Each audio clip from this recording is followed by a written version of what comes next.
ایسے جیسے معراج کے مرحلے بدلتے گئے ویسے ویسے آقا علیہ السلام کی شخصیت اور آپ کی ذات اقدس کے ہر گوشے کے معراج اپنے کمال پہ پہنچتے گئے، اپنے کمال پہ پہنچتے گئے۔ اور جب قاب قوسین او ادنا کا مقام آیا اور اللہ رب العزت کے ساتھ، اب یہاں ایک بات سمجھنے والی، جب اس مقام پر اللہ کی معیت خاصہ میں، اللہ کی بارگاہ میں اس مقام پر جا پہنچے، تو بتائیے یہاں اس دنیا میں اللہ کسی سے دور ہے؟ بولیے، نحن اقرب الیہ من حبل الورید، ہم تمہاری شاہرگ سے بھی زیادہ قریب ہیں۔ تو اللہ تو ہماری شاہرگ سے زیادہ قریب ہے، تو آقا علیہ السلام سے کتنا قریب ہوگا؟ اللہ تو ہماری شاہرگ سے زیادہ قریب ہے، ہم سے ہماری شاہرگ سے زیادہ قریب ہے، تو اپنے محبوب مکرم کے ساتھ اس کے قرب کا عالم کیا ہوگا، کتنا قریب ہوا۔ تو وہ رب جو آقا علیہ السلام کے ساتھ اتنا قریب ہے کہ جس کا تصور نہیں کر سکتا، تو جو ہر وقت آقا کے ساتھ ہوتا ہے، غار میں بھی تھے تو فرمایا ان اللہ معنا، اللہ ہمارے ساتھ ہے۔ غار میں بھی تھے، غار ثور میں، تو فرمایا اللہ ہمارے۔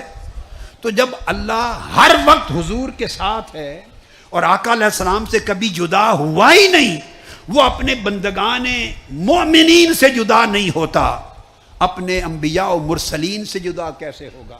تو جب حضور کے اتنا قریب تھا تو وہ کون سی قربت تھی جس کے لیے حضور وہاں گئے؟ سوچنا ہوگا۔ یہاں جو ہر وقت قریب ہیں، وہ اگر یہی قربت تھی، یہی قربت جو زمین پہ میسر ہے، تو یہ قربت لینے کے لیے کعبہ قوسین پر جانے کی کیا ضرورت؟ یہ بات سمجھنے والی ہے۔ کوئی اچھوتی قربت ہے تو رب یہاں سے وہاں لے گیا، کوئی نرالی قربت، اور ہم مجلسی، اللہ فرماتے ہیں کہ جو میرا ذکر کرتا ہے میں ان کا ہم نشین ہوتا ہوں۔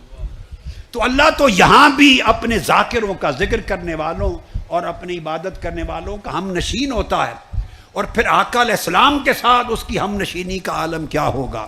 وہ رب جو یہاں ہم نشین ہے، وہاں کون سی ہم نشینی لینے گئے؟ جو یہاں آقا کی سنتا اور دیکھتا ہے، وہاں کون سی چیز سننے اور دیکھنے کے لیے گئے؟ جو یہاں قریب ہے، وہاں کون سی قربت کے لیے گئے؟ اگر سمجھیں کہ اس کا معنی یہاں کی قربتوں سے الگ نہیں ہے، تو پھر سفر معراج بیکار ہو جاتا ہے، بے معنی ہو جاتا ہے۔ اگر آپ میری بات سمجھیں، اگر جس نوعیت کی قربت معنوی، میں خاص بات کہہ رہا ہوں، قربت معنوی، معنن اللہ قریب ہے، جسمانی طور پہ تو نہیں ہے نا، جسم سے پاک ہے۔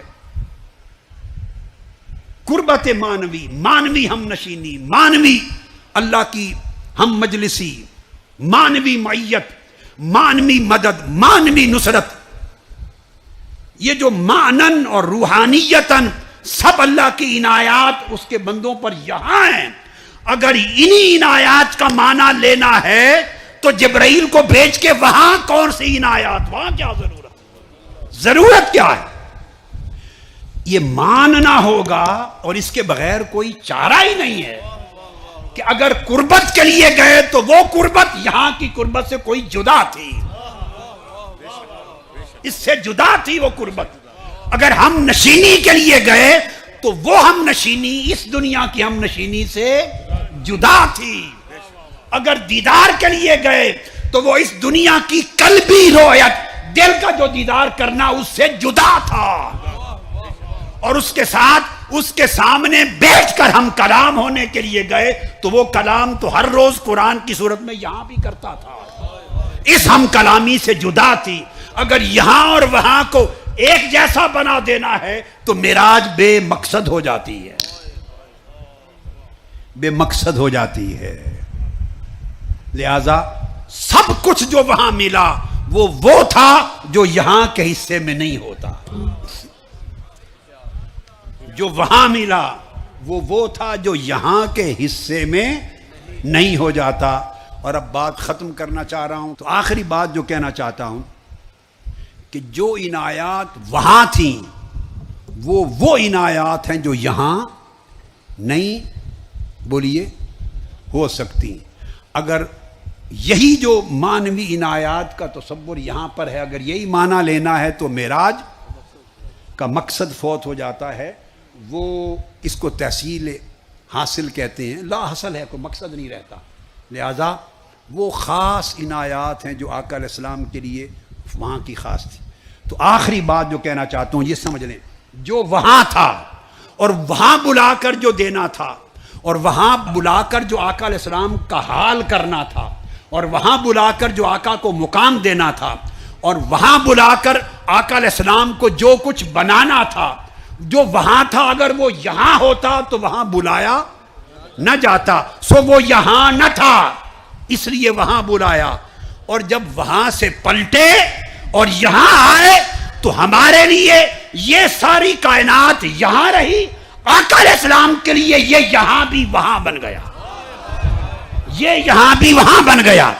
جانے سے پہلے یہ یہاں تھا اور کعبہ قوسین وہاں تھا، جب پلٹ کے آئے تو حضور جدھر جاتے وہاں ساتھ رہتا۔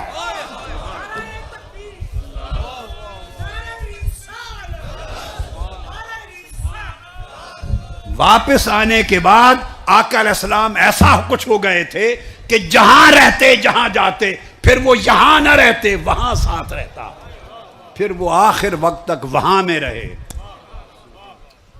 اللہ رب العزت اس وہاں کا حصہ ہمیں عطا فرما دے۔ آقا علیہ السلام کے جوڑوں کے تحفے